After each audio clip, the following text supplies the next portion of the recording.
Hello everyone, today we are going to listen, Jesus is Lord of the Sabbath. I'll see you at the end of this video in a short reflection. At that time Jesus went through the grain fields on the Sabbath.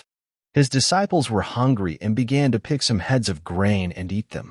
When the Pharisees saw this, they said to him, "Look, your disciples are doing what is unlawful on the Sabbath." He answered, "Haven't you read what David did when he and his companions were hungry? He entered the house of God, and he and his companions ate the consecrated bread, which was not lawful for them to do, but only for the priests. Or haven't you read in the law that the priests on Sabbath duty in the temple desecrate the Sabbath and yet are innocent? I tell you that something greater than the temple is here. If you had known what these words mean, 'I desire mercy, not sacrifice,' you would not have condemned the innocent. For the Son of Man is Lord of the Sabbath."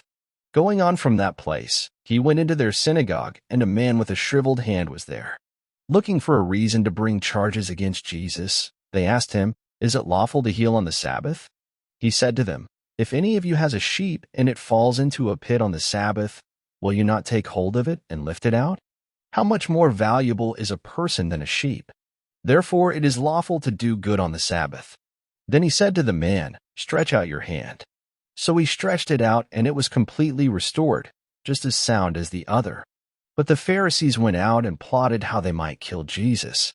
Here Jesus teaches us that the Sabbath is a day for resting as from working as from the worries of this world.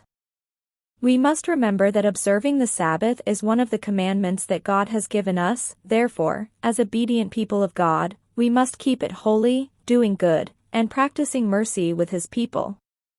This is a day that God has given us to live not for us or for our own desires, but to keep ourselves clean and to exercise faith by living for Him, doing what is pleasant to Him.